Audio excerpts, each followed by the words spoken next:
대표님, 창업할 때 정부에서 최대 1억 원까지 주는 거 알고 계신가요? 아이디어는 있는데 무엇부터 시작해야 할지 막막하고 제품을 만들려고 하니 제품 개발비와 외주 용역비, 마케팅비까지 돈 들어갈 곳이 너무 많으시죠?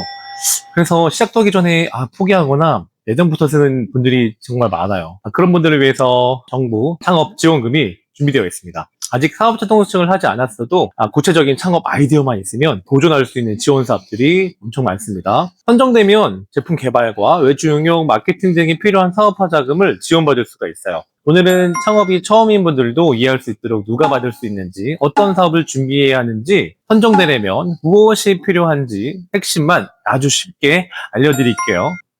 청년창업지원금 정확히 뭔가요? 먼저 이것부터 아셔야 돼요. 청년창업지원금은 하나의 지원금이 아니라는 거예요. 대표적으로 예비창업 패키지, 초기창업 패키지, 청년창업 사관학교처럼 창업 단계에 따라서 신청할 수 있는 사업이 달라지거든요. 그래서 여기서 가장 중요한 건 딱 하나예요. 나는 지금 어떤 단계인가, 사업자가 없는지, 이미 사업자가 있었는데 또 있다면 언제 만들어져 있는지 따라서 신청할 수 있는 지원 사업이 달라질 수 있습니다. 저는 상담할 때 얼마 받을 수 있어요? 보다 먼저 사업자 등록증 언제 내셨나요? 이걸 먼저 확인하거든요. 창업지원금은 얼마를 받을 수 있느냐보다 내가 어떤 사업에 신청할 수 있느냐를 먼저 확인하는 게 중요해요.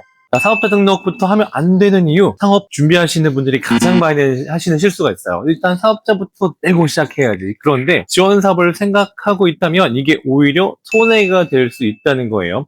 예비 창업자를 대상으로 하는 사업은 사업자 등록 여부가 자격에 영향을 줄 수 있기 때문이죠. 그래서 순서는 아주 간단해요. 지원 사업 확인, 자격 확인, 사업자 등록 이렇게 보시면 됩니다. 특히 예전에 사업자 등록증을 가지고 있었거나 현재 다른 사업을 하고 있다면 꼭 확인해 보셔야 돼요. 결론은 하나예요. 창업한다고 사업자부터 서두르지 마시라는 거죠. 받을 수 있는 지원금이 있는지 먼저 확인해 보세요. 그러면 어떤 사업이 선정이 될까요? 아이디어만 좋다고 선정되는 건 아니라는 거예요. 평가위원은 결국 세 가지를 봅니다. 첫 번째, 진짜 문제가 있는가? 고객이 실제로 불편해하고 해결할 필요가 있어야 돼요. 두 번째, 내가 제대로 해결할 수 있는가? 제품이든 AI든 기술 자체보다 어떻게 해결하느냐가 중요하다는 거죠. 세 번째, 돈이 되는 사업인가? 실제로 돈을 낼 고객이 있어야 되고 시장이 있어야 된다는 거예요. 결국 사업 계획서는 복잡하게 생각하지 마세요. 문제가 있고 내가 해결할 수 있고 돈을 낼 고객이 있다면 됩니다. 이 세 가지가 명확해야 돼요. 그리고 하나가 더 있거든요. 왜 하필 이 대표자가 해야 하는가? 대표자의 경험, 실행력까지 보여준다면 사업계획서의 설득력이 훨씬 높아집니다. 자, 2026년 AI 넣으면 유리할까요? 요즘 정말 많이 물어보세요. 대표님, 사업계획서에 AI 넣으면 유리한가요? 결론부터 말씀드리면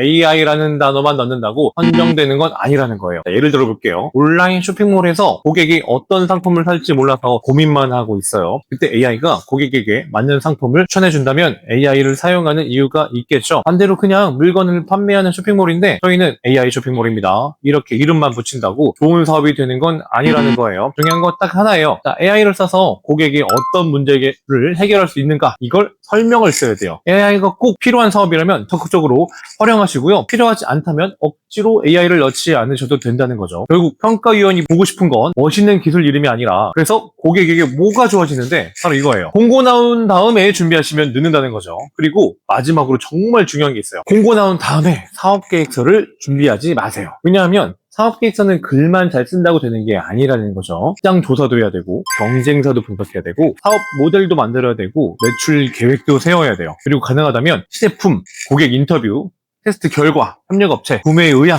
같은 것도 미리 준비해 놓는 게 좋겠죠. 평가위원에게 저 이 사업 할 겁니다 라고 말하는 것보다 저는 이미 이 단계까지 준비해 놨어요 라고 보여주는 게 훨씬 좋겠죠. 좋은 사업계획서는 공고가 나온 날 갑자기 만들어지는 게 아니라는 거예요.